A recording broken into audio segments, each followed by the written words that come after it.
So I'm going to show you the difference between the knit foot and using the walking foot when sewing, especially lightweight jersey knit fabrics.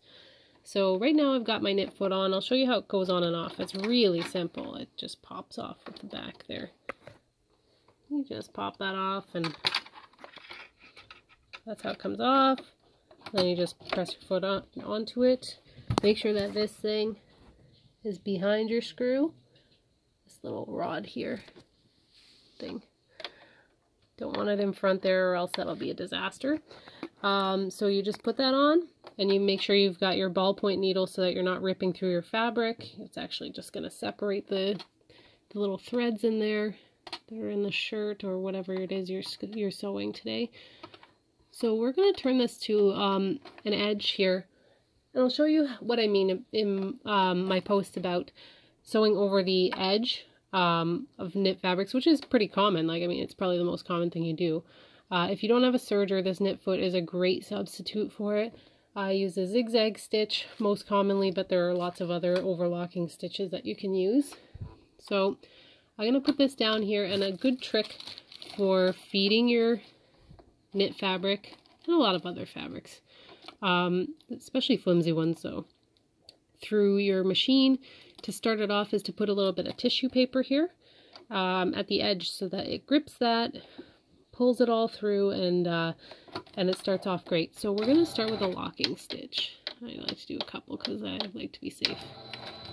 And then we're going to use the knit foot right here. And I'm going to be using my left hand only, so anyway, you make sure that your fabric is right in the center there where that blue, if you can see it, is going to grip the fabric and pull it through. So here we go, left-handed sewing, I'm right-handed. You can kind of see it does pull a little bit to the side, but really not a lot. And it does require two-handed guidance sometimes, but yeah, I'm taking a video. What else can we do here? So that's going over the edge, and I'll show you how that looks at the end here. It feeds quite evenly, and it's nice for those light, kind of hard to control, slippery fabrics too. I'm going to pull that out, and I'll show you how this looks. So I used white thread so you can kind of see on this pink here. That's pretty decent. Like, yes, there's flaws. I'm sewing one-handed, so you gotta forgive me that. But that goes right over the edge, zigzags over. It doesn't pull, like, you don't see any obvious stretching, like, I mean, maybe here, but that, like I said, forgive me, I'm sewing with one hand. I'm gonna show you what a walking foot actually sews like with this same really light kind of knit fabric. Now let me preface this by saying I've got my walking foot installed here now. A bit clunkier, obviously a little more heavy duty than the knit foot. It is great for woven fabrics and for a lot of fabrics. It is also good for knit fabrics, depending on if they're a little more structured or not. I tend to work with a lot of lightweight knits, so like something like that moves like this. It's very thin. You can even see through it. It's so thin. I find that these move around a lot more, especially with the walking foot. Well, not especially with the walking foot, but with the walking foot as opposed to the knit foot. So, this is the one that we've got that was done with the knit foot. We're going to do this one with the walking foot. And you can I'm going to try to show you how, I mean, with the lightweight knits that they pull more to the left, or the right if you're using the right side, because this set of teeth here is meant to work together. When it's only gripping one side and the feed dog and you've got like such a lightweight fabric, this is going to pull sort of like this to the side, and that's going to not feed the way that you want it to right down the center, since you're feeding this and you're stitching over the edge. Sorry, I've got a cold. So we're going to do the tissue paper trick, get it started so it doesn't feed its way into my machine, and then we have an even bigger problem that I have to write a blog post about. Go right here, needle down with your ballpoint needle, do a little lock stitch. I went a little off center, that's fine, I'm taking a video, I'll forgive myself. So, we got that started. You're going to start moving this thing. And I'm going to try to let you see what I mean here about the fabric pulling to the side.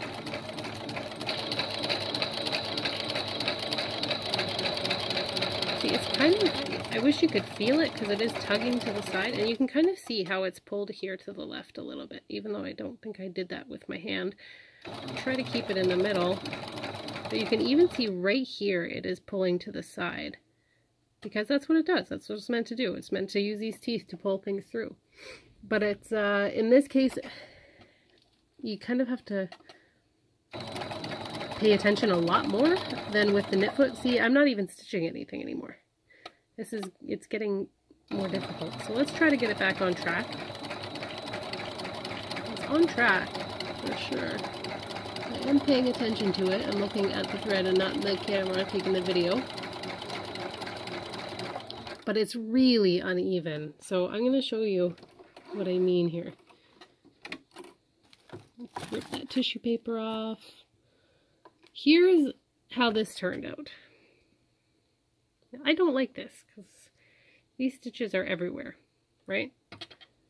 Up here they did a little bit better. But as we got down here, the fabric started pulling more to this side because we don't have both sets of teeth and feed dogs working together.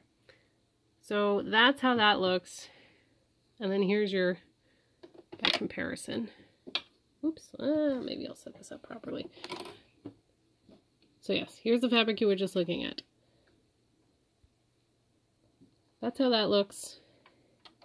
And that's how your knit foot sewed. So yes, they're both not perfect. Lightweight jersey is a little bit of a challenge, but I find that this is a lot more even than the even feed foot allowed these threads to be. So anyway, that is how one works as opposed to the other, and I definitely prefer the knit foot, and it's nice. It's very easy to install. You just pop it on. The only thing, as I said in my post, that I would warn you against is this little blue stopper. If you are going over a t-shirt seam, see how it's just a little bit over, like it pops in right there. You can see that little metal piece in the middle. That's what it sits inside. This needle will go through, if you are going through a thicker part, it will go through here if you're not paying attention enough, and then it will pull the blue stopper, or the rubber piece, up through the thread. And yes, you can remove it, and you can probably super glue it. I've never done that before, but let me show you my graveyard here. I'm not joking when I say that I've done this a few times. That's 2 of them. I think there's 1 or 2 more that I've had to replace. I'm not joking around. They still have the blue piece. Actually, this one, who knows where that blue piece went. But they do not work anymore. I could probably super glue it, but like I've said, I'm very clumsy. So what I'm going to do with this one is from now on, just be careful with it. And I advise you to do the same if you do end up getting one of these knit feet, which does make life so much easier if you don't have a serger especially. And it's actually great even if you do have a serger, and if you don't have a cover stitch. It's great for using to top stitch knit fabrics as well. Alright, so that's my video, and I really hope it's helped you out here and helped you see a little bit of the difference. Thank you so much.